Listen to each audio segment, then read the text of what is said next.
Good afternoon, everybody. We'll be getting started in just 1 second.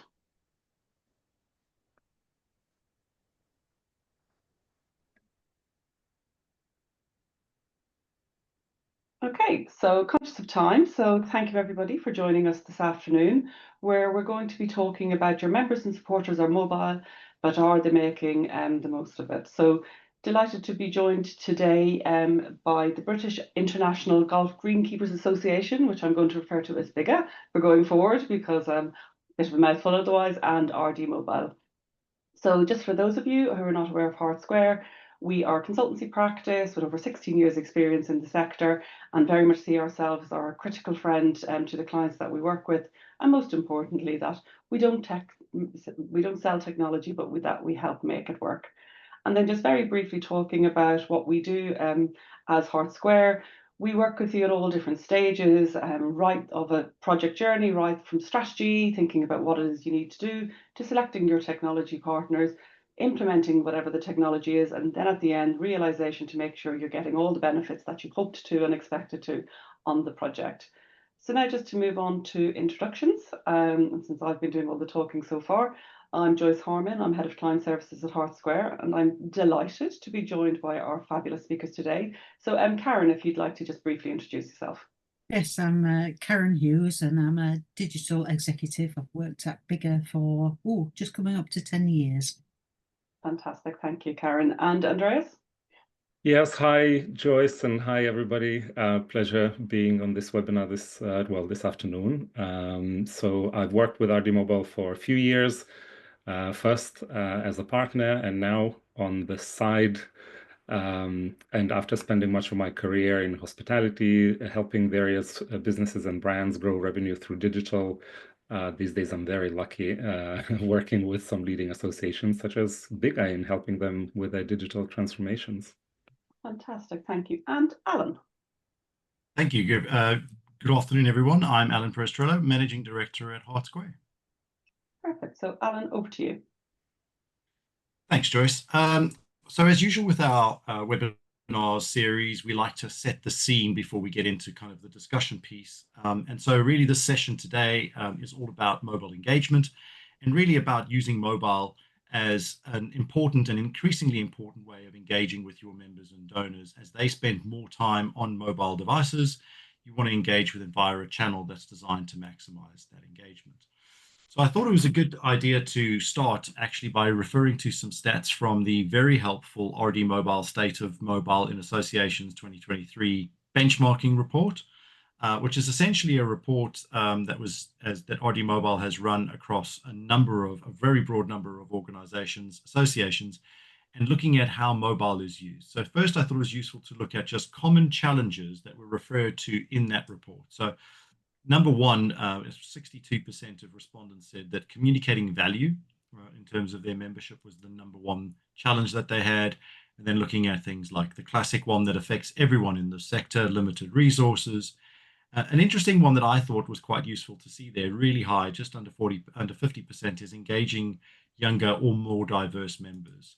And then reaching members effectively, engaging outside of events, because obviously we know that events are an excellent way to engage with your members and your stakeholders, your volunteers. But outside of those events, how do you engage with them? Then keeping up with evolving needs, and what does that mean for your organization? How do you keep moving things forward? And I thought really interesting was recognition that competing with others. So competing with others could be other content sources, it could be other membership bodies, it could just be competing for time, for competing for your members' time and their attention. So targeting messages effectively, and we're now starting to sort of slip down into the 30%, understanding member needs, providing timely content, and then a collection of other small items that weren't really worth detailing out. So I think that's an interesting way of sort of setting the challenge that a lot of organizations, like some of you on the call today, will probably be experiencing as well. Be interesting to know how some of you see those challenges yourselves. Looking then in terms of, at the same report, opportunities for associations via apps in terms of what could applications like event apps or on-the-day apps or year-round apps do to help associations leverage opportunities. And I thought really one of the most interesting ones was 74% of respondents said provide timely mobile accessible content. And I think that speaks to the fact that it's about finding the members in the moment and finding them at a time when it's most convenient for them, but also when they're not necessarily focused entirely on their desktops, which is probably more of a work thing, and being able to reach them in a sort of more personal method via something along a mobile phone, which is very prevalent. Communicating more effectively with members. This is really about kind of personalization and again about delivering the right message to the right people at the right time. And I think 71% said actually mobile apps could help us with this in terms of being able to communicate more effectively with our members, being able to engage with members year round. Again, probably linking to that event app topic. Yes, you can use event apps and you can use an on the day event to engage with your members. But how do you reach them year round? Well, you've got other avenues, but having a presence on a mobile app would probably be very useful for you in that context. Providing member self-service. Most organizations probably do this through a portal, which is linked to your CRM, but there are other methods for also providing access to self-service, again, via an app. And I think we'll see that through the case study that we'll see later on. And then really being able to engage with younger or more diverse members. I think having a mobile app would be a really useful way of being able to reach a younger audience who are just more naturally comfortable using apps. It's interesting to see on the next slide just how much time people actually spend on mobile devices. Currently, and I did find this quite a shocking number, and I wonder how am I reflected in this number in my own use of mobile phones, but is currently the average day usage is 5 hours and 16 minutes. And that's based on a Harmony Healthcare IT report, which is actually looking at dwell times and usage of mobile devices from both a good and a bad perspective. But I think it's really interesting then when we look at how does that break out into different age groups. You can see Gen Zs, the ones that are most comfortable with mobile apps, spending 6.5 hours, and that kind of going up into older age groups, but still really quite interesting. Baby boomers spending 4 hours and 20 minutes, which is how we get to that rather large 5 hours and 16 minutes. Interestingly, 5 hours and 16 minutes is 22% of your day. I think about how much time we spend or should spend sleeping, probably accounting for 25% of the day. So it doesn't leave a lot, but it does illustrate just how prevalent mobile applications are and the use of mobile devices across the world. This is definitely a channel that you want to be represented in.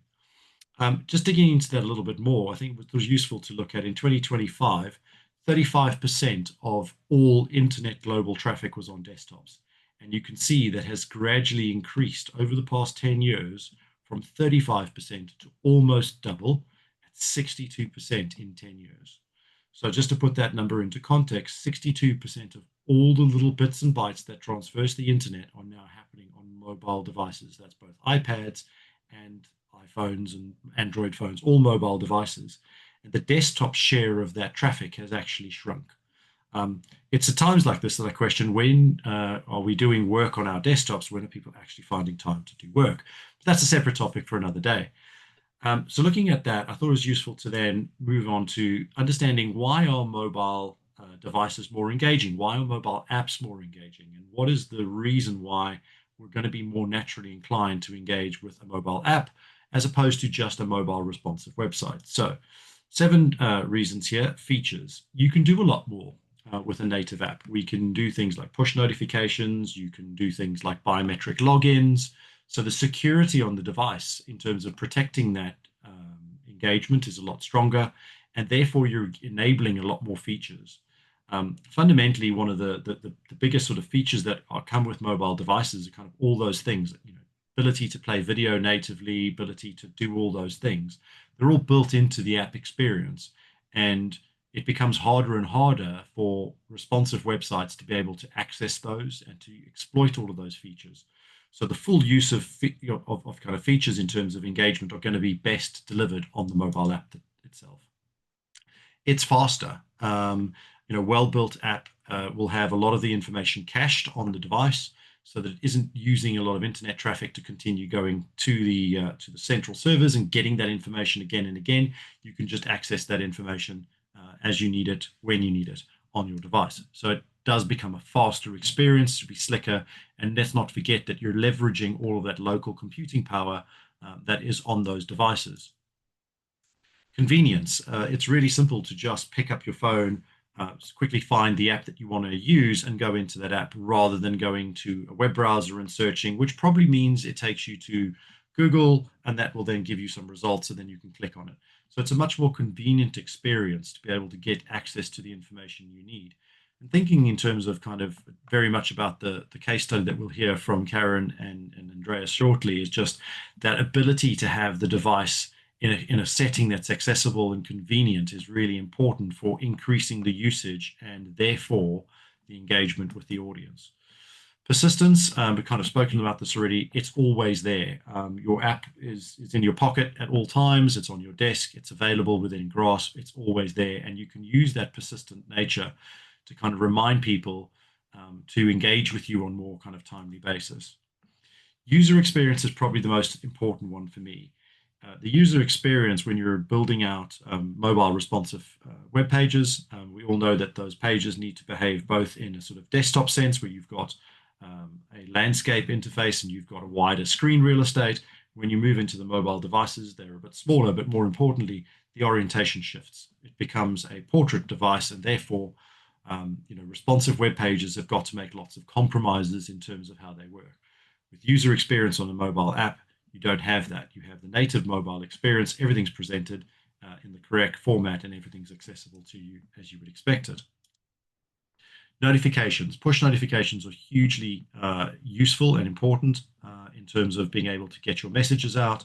So thinking about your newsletters, if you wanted to communicate something of value, you could simply do that via using a push notification rather than just relying on email marketing, which is quite time sensitive, may not get through. So push notifications is an excellent opportunity to alert your members or your stakeholders of something you want to draw their attention to. And then lastly, brand presence. Your brand is always in their pocket. It's always accessible, it's always available, and it's always present. So that really gives you that ability to keep communicating your brand. And I know this because actually Hart Square now have our own app, which is also provided by RD Mobile. And it's been a really useful way of using all of these features to engage with our user audience.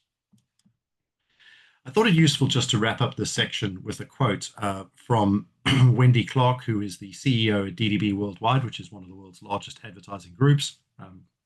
She used to also be the vice president of Coca-Cola. So this is a lady who knows something about wherefore she speaks. And her statement here about if your plans don't include mobile, your plans are not finished. And I thought that was really an interesting way to end that scene setting section and hand over to Joyce and our panel guests for the discussion. Perfect, thank you, Alan. And just because I forgot to say at the start, we do want to make this as interactive as possible. So please put any questions that you have into the Q&A box and we will make sure to cover those off through the session. So please do feel free to put them in there. So I really just want to focus more on the fantastic case study that there is, and it is a fantastic case study. So Karen, to come to you first, and don't worry, Andreas, we will bring you in shortly. Karen, could you tell us a bit more about you, your experience, your background, and Bigga? Oh, Karen, I think you're on mute. Sorry. We're all having great fun with technology today. I joined Bigga just coming up to 10 years ago. My background is it's largely technical, digital, but that wasn't my initial intention when I joined Bigga. I just wanted a nice little admin job where I could not think about it, turn off my computer and go home at the end of the day. But we needed a new website, so I couldn't sit there and not help. And it needed to be mobile friendly. Our old website was non-responsive, so we know that our mobile audience is consistently. It was around 75%. It's now around 80%. So we needed to be mobile friendly. And really, we've been on a digital journey since then. Ever since, yeah. I do like that you say when you started you were looking for just a nice easy job, and Nice, easy job. From what I've heard, that's definitely not been the case. I was going to say, so just interesting to understand, just for people who might not be aware of Bigga, could you just tell us a bit about sort of the organisation itself, kind of what you do, what that kind of thing. Alan, you can move on those slides. Yeah, thank you. We're an association for essentially golf greenkeepers. We do have some members who are greenkeepers of other sports as well, but basically we are golf greenkeepers.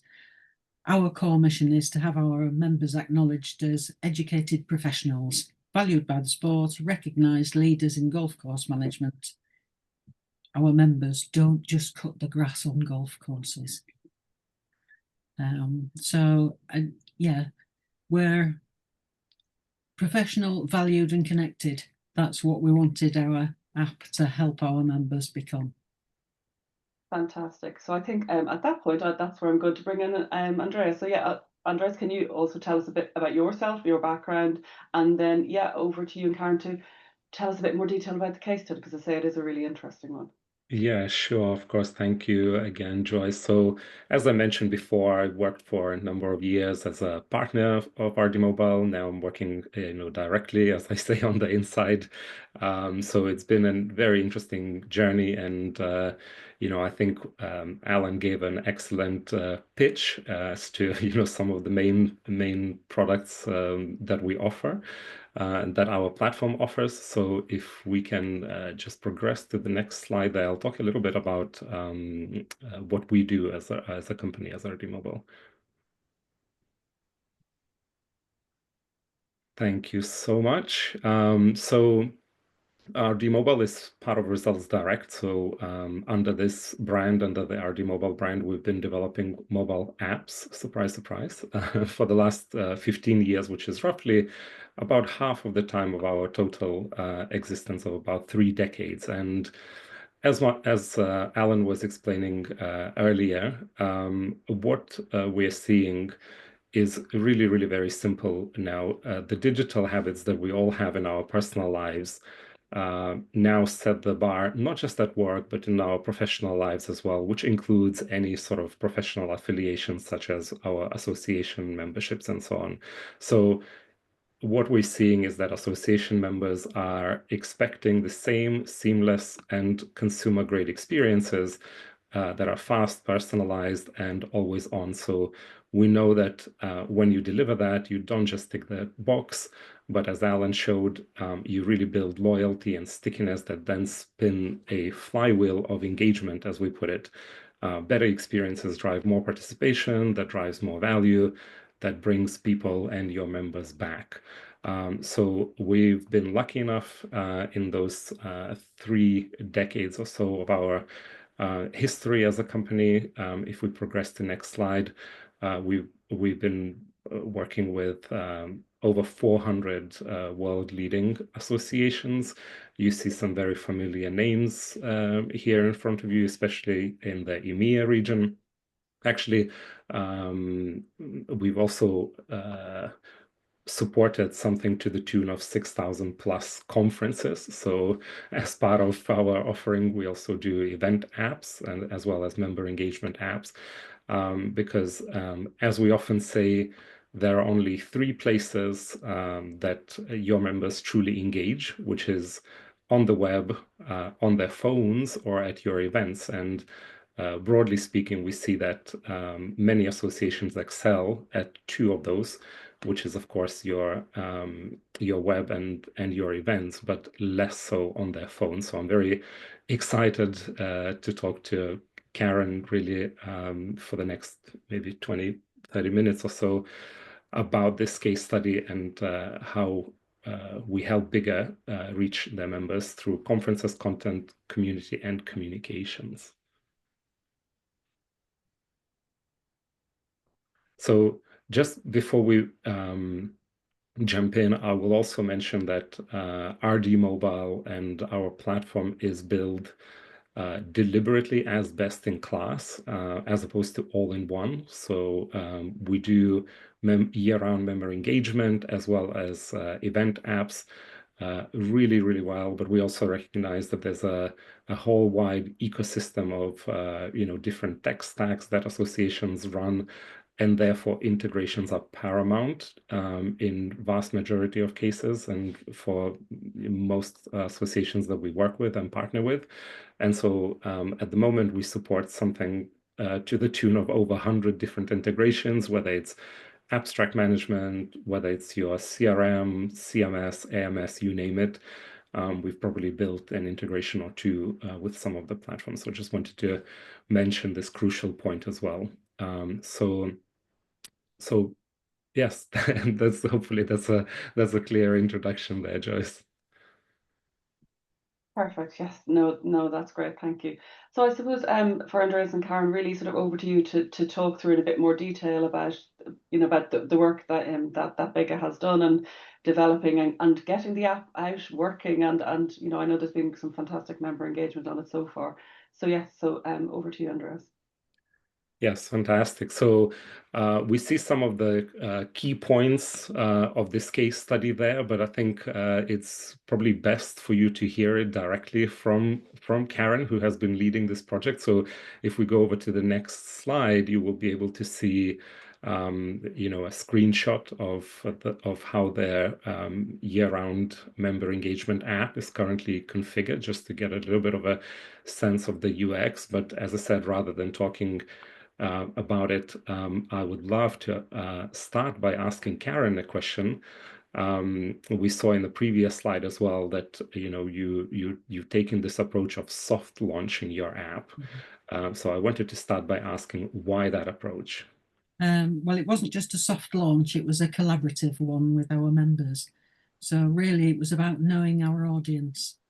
We wanted to involve members in shaping an app that would genuinely benefit them. Our membership's quite diverse, both in career stage, location, and we wanted to make sure that we brought everyone with us, not just the tech savvy. And we didn't want to say, this is an app, use it. We collaborated with them. We do have some very vocal members at Bigga, a lot of whom helped us when we redesigned our website. So they were the first ones that we went to and said, we're launching a membership app. Will you help us? That's fantastic. Thank you. Thank you. Thank you, Karen. There, and I can see that. I mean, it sounds that you've definitely taken this approach, very mindfully, rather than overwhelming people or sort of throwing something on them. You've chosen to really go with the more of a organic adoption, and the numbers are quite encouraging. Again, just to reference some of the stats that we saw there in the previous slide, I think something to the tune of 6,000 plus users have downloaded your app now, out of which I think a large portion are actually non-members. So it just shows what great top of the funnel visibility it gives for your association as well.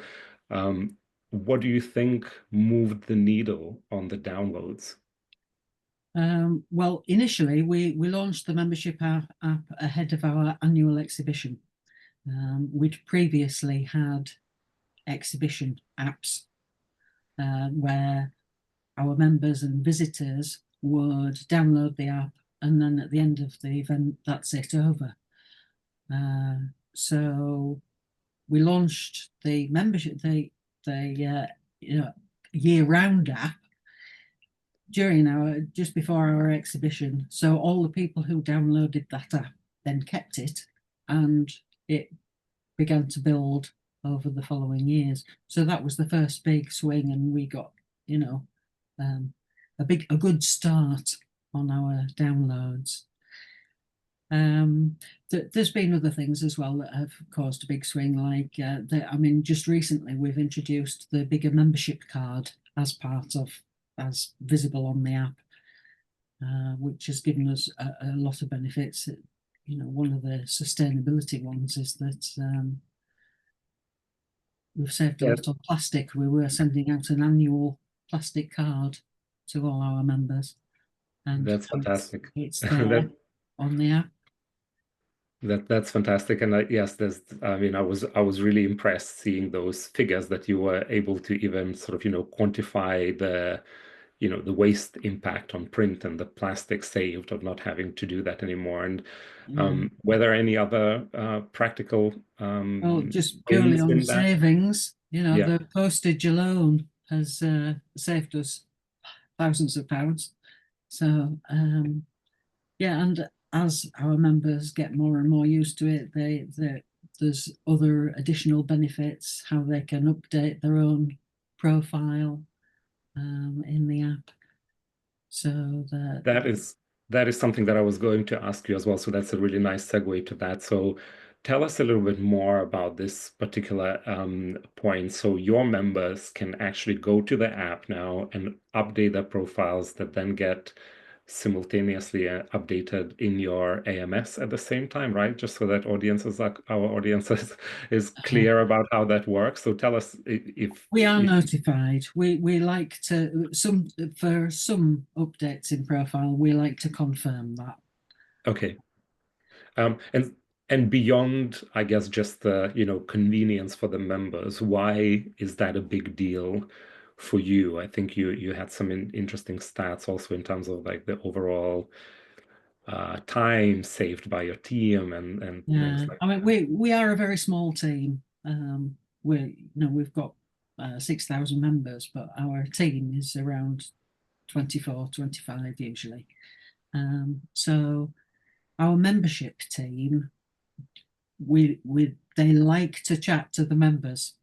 So the time that they save in having to do everything manually and update details, and the speed at which it can be done. So it's much more convenient for our members to pull something out of the pocket and update their profiles.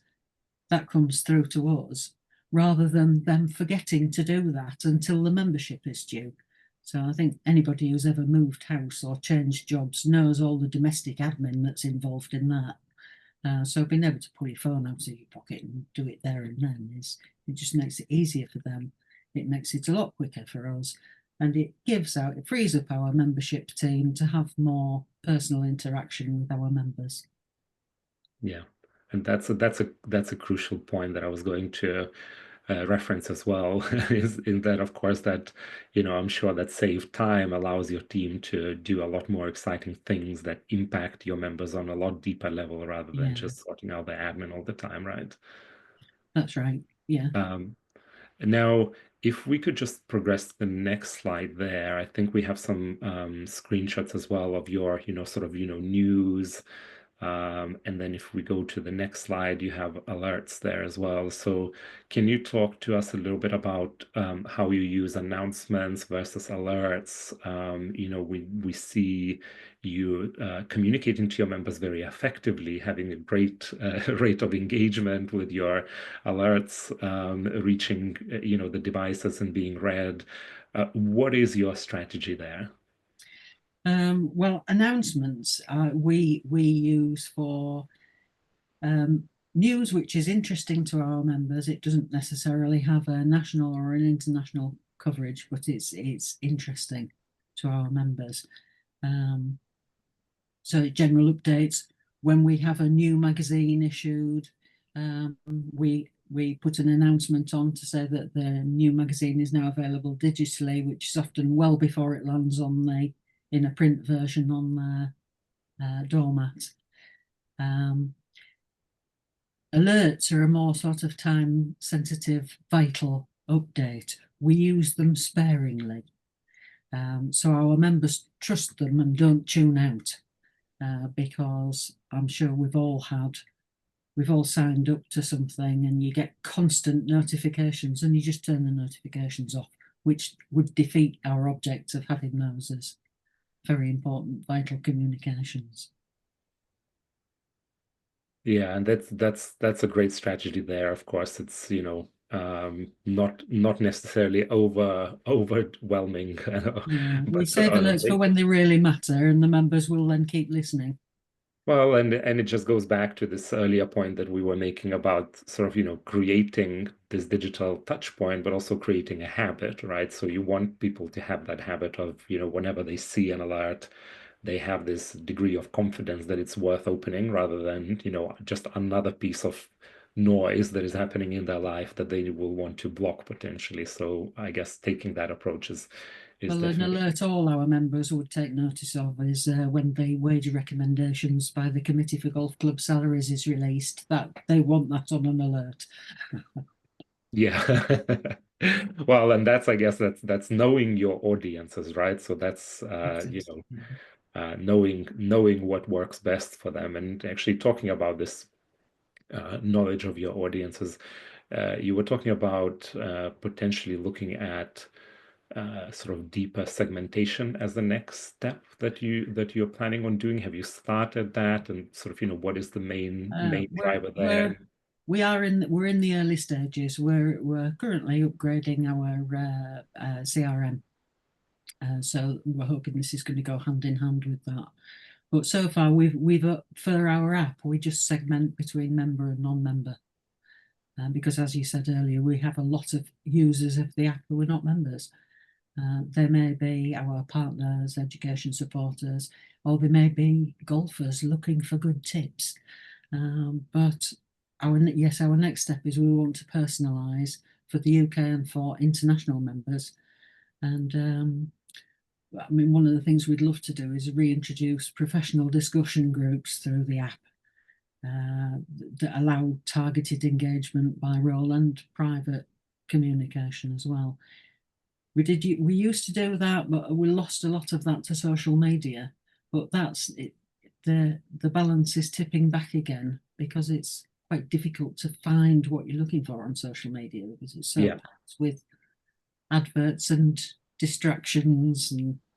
And whereas if we can focus our professional groups through the app, then it'll be much easier for our members to have a very targeted way of entering a discussion. For example, we might have a group which is just for people who use who are technical equipment, which wouldn't really be of interest to some of our other members. Or we also have a group which is purely for course managers, so they can feel quite confident in their discussions with that, knowing that nobody else is going to see that. So that's, we're really looking forward to making that more visible and enabling that on our app. That's fantastic. Thank you for that. And just for those participants here who may not be as familiar with our platform, we do have this feature, which we call it user roles. So it's not necessarily your job roles. It's just the different roles that you assign to different categories or different segments of users, that then allows you to effectively communicate with them, either via push notifications or even gate specific areas of your app that would be only accessible to those users that have that role that you have assigned to them. So that is what Karen here was describing, is that, of course, what Bigger is intending to do is sort of, take it a notch up and, start segmenting rather than just members and non-members, go a lot more granular and target that. The communications. We already use that for our education event, our Continue to Learn, because there might be 30 registrants of one particular class, and if that class location changes at the last minute, then we can just alert those 30 people there's been a room change, and they get that straight away.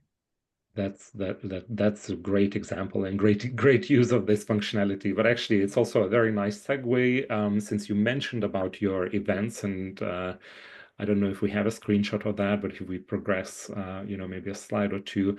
And you used to run separate event apps before coming to RD Mobile, right? And so what's changed since you've come to us and started partnering with us? And also, has there been any uplift that you can attribute, to the overall usage and engagement, to having events combined with your education content and other type of content together, all in one ecosystem, as opposed to having it separate? Well, everyone who comes to, it's in Harrogate. Our big event of the year is in Harrogate, and there is there's a big exhibition. And there's also the education event, which runs parallel with that. So everyone who comes for the education is automatically registered for our exhibition. And yeah, they come, they can get education, which contributes to their continuing professional development, but they can also attend the exhibition and see all the latest in the industry, all the new products that are being released. They can chat to the people who are the professionals in those particular areas, and they can also network with each other. So, I mean, most of the people who come will come for a few days, and it is, it's the Greenkeepers event of the year. And having that in the app, it just makes it so much easier for them. And they can also communicate with each other via the app. What time are you arriving? Where are you staying? Something as small as that. The networking element of our annual event can't be underestimated, really. Yeah, that's fantastic. Thank you. And how many events do you run through the app in total? We're only currently running our two main ones, the exhibition and the Continue to Learn. I mean, all our other events, all our regional events are available through the app. They're all listed, but we only actually run those two events through the app. That may change. That may change in the future. Yeah. Now, as we are, probably approaching, the end of this overview, at least our initial overview, what sort of lessons would you say you've learned in this journey? Well, know your audience is obviously the main one, because what works for greenkeepers wouldn't necessarily work for a different type of organisation. But yeah,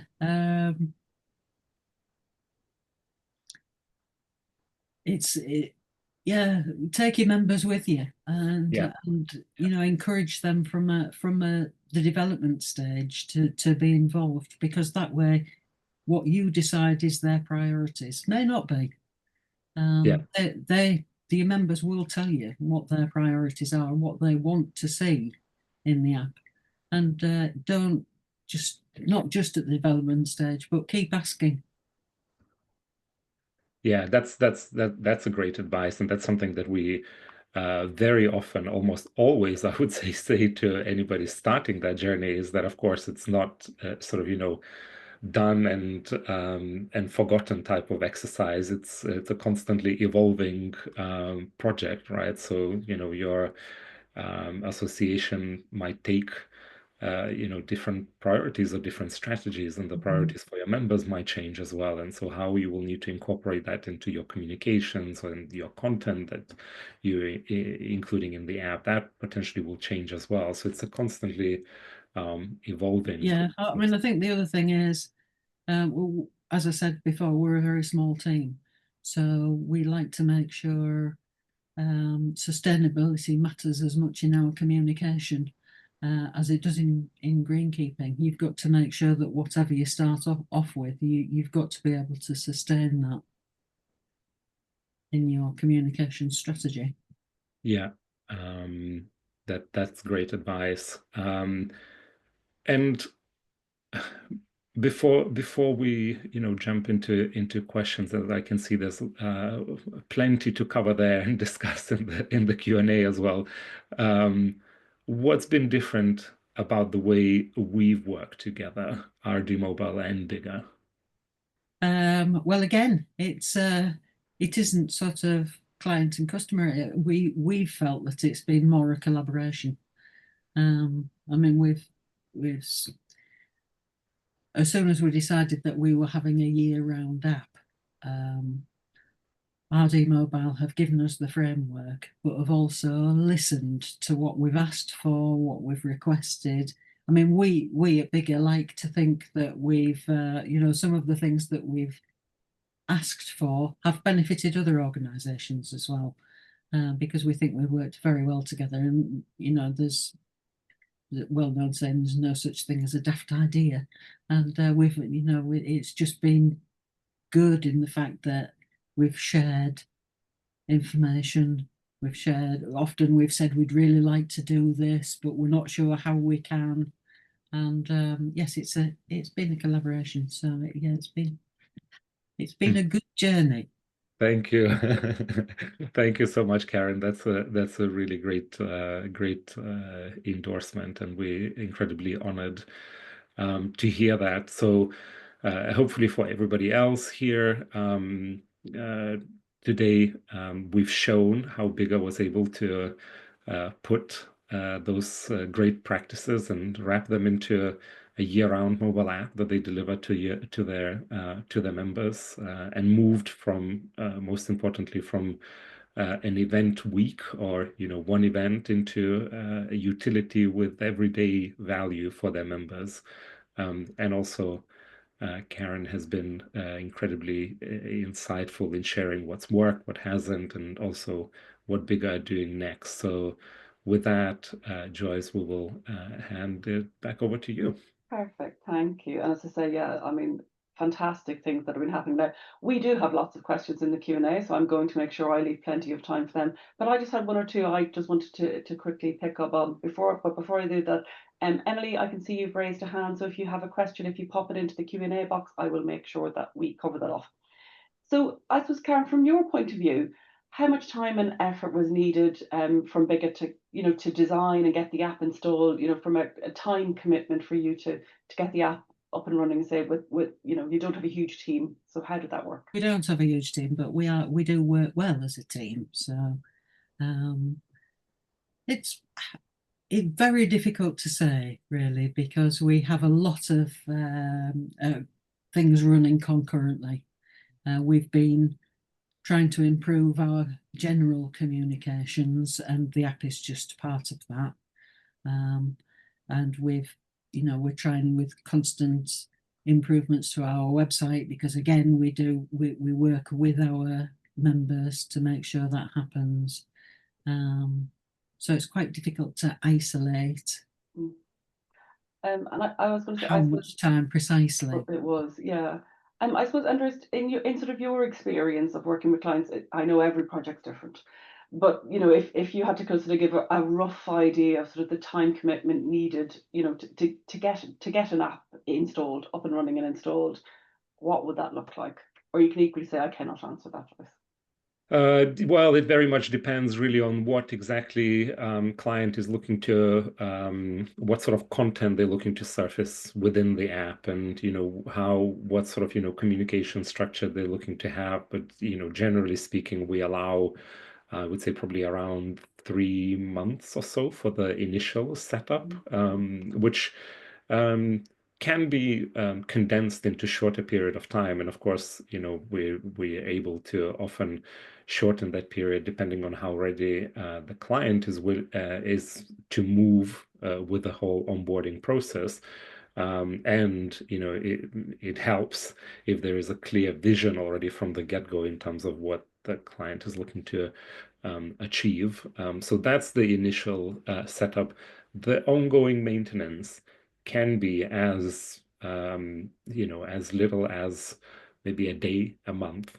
Some associations might do it for a half a day every week or something like that. So again, it really depends on how dynamic you want your content to be, how frequently you want to keep things up to date, of course.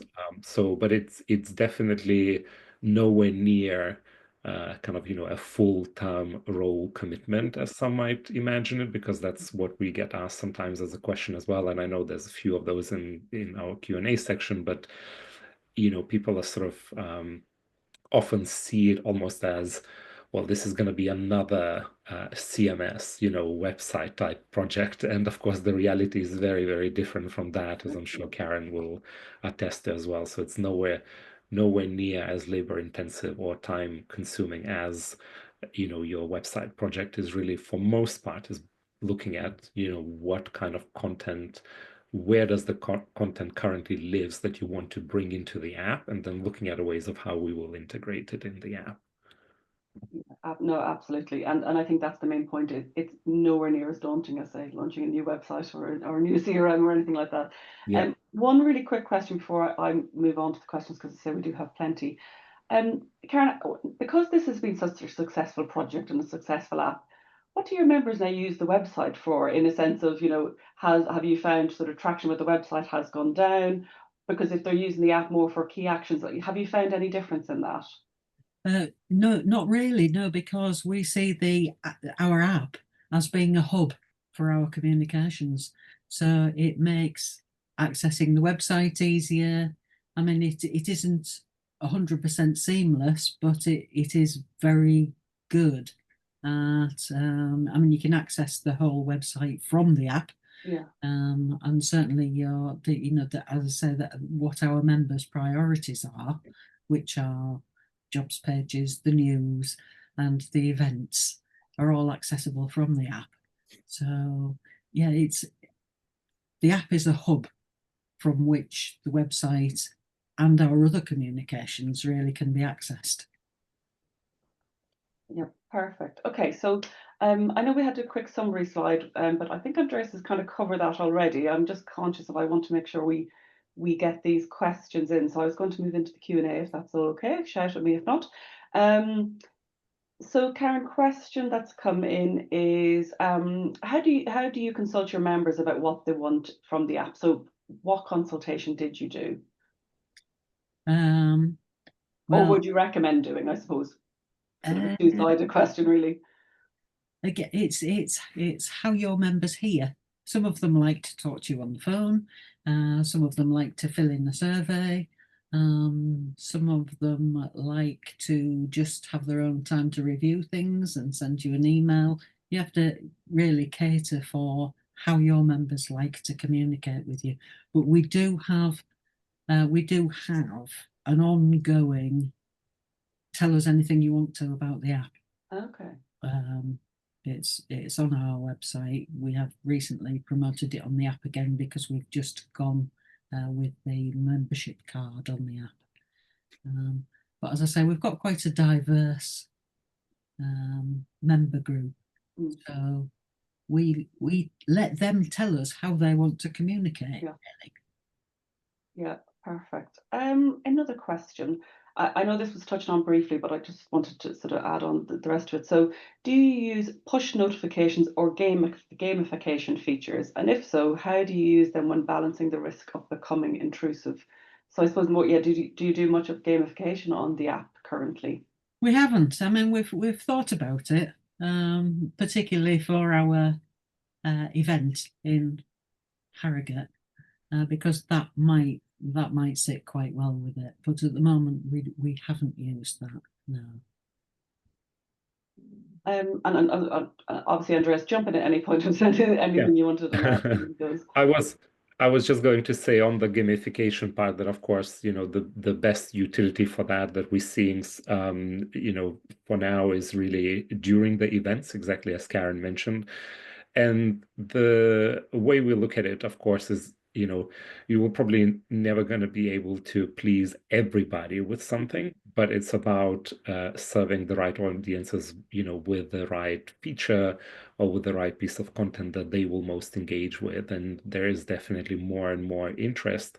And if communicated and used properly, can really drive the engagement if you use the gamification really well, as we have seen even during the recent, Tech Smart event, of course, and that was thanks to your efforts and how the app was utilized. But that was a perfect example of how the engagement can be really improved by utilizing some of the gamification features without necessarily going into the overdrive where those that are not ready to use it would feel turned off by it completely. So you do things in parallel.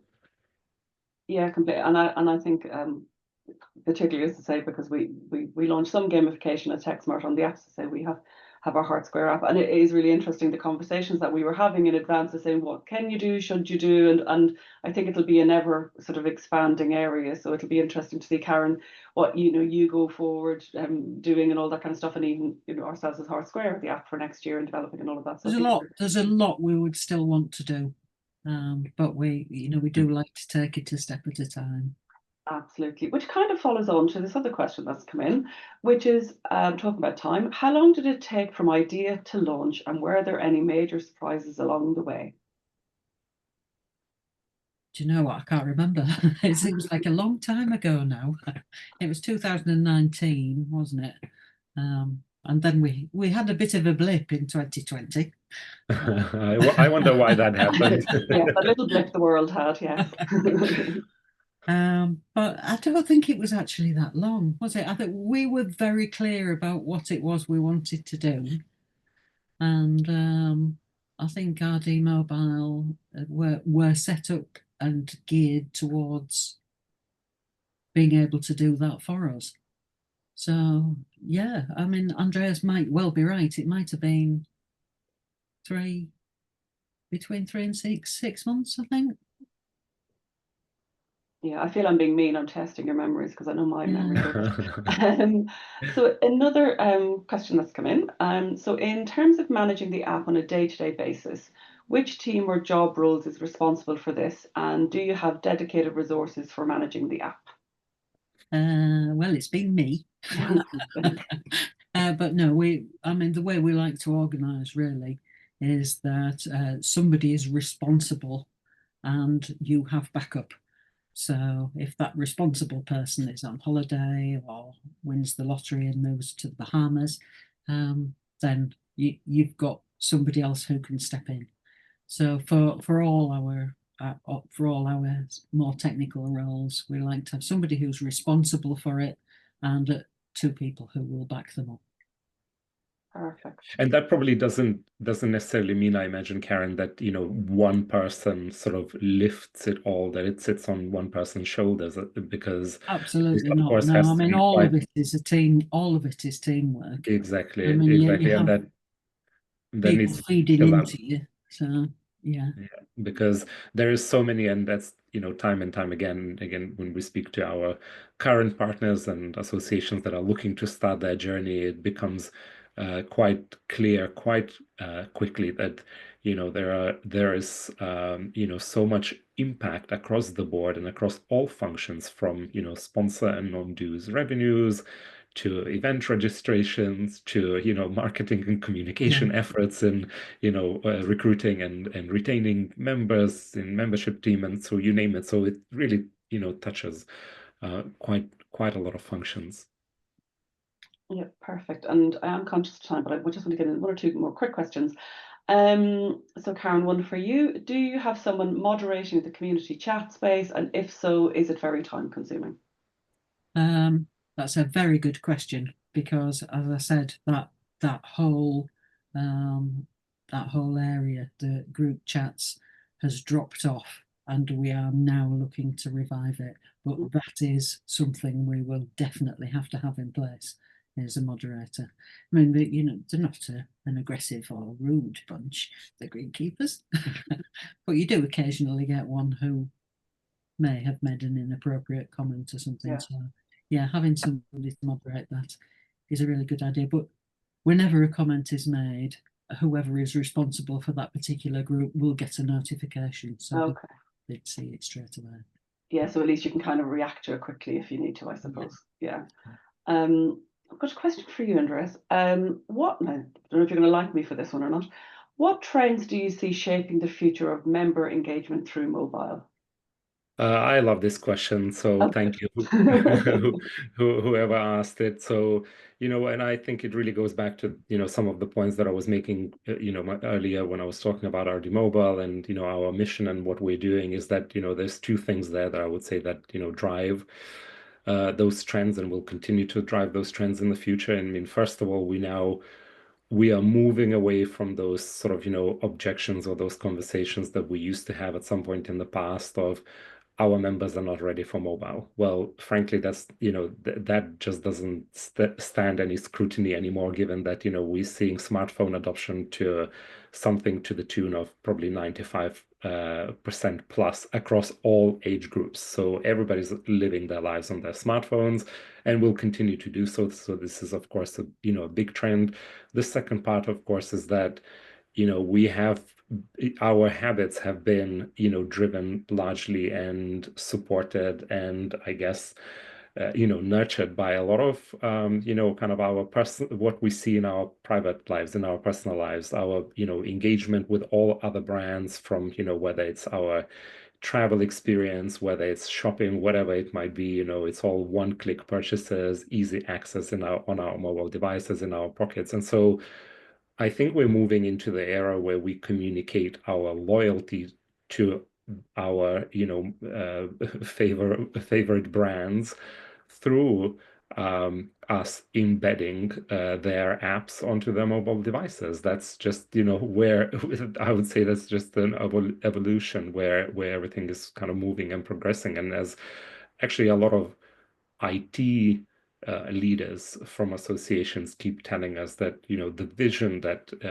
they have, and, especially sort of, technical IT leaders, is that eventually the traffic to their website will be directed largely through mobile. So it doesn't mean that the websites will disappear completely. The content will still be there, but it's just how people access that content will go more and more through mobile devices as opposed to through the desktop, which Alan has already shown very clearly at the beginning of this presentation. So those are just few core members that are really driving and will continue to drive member engagement through mobile.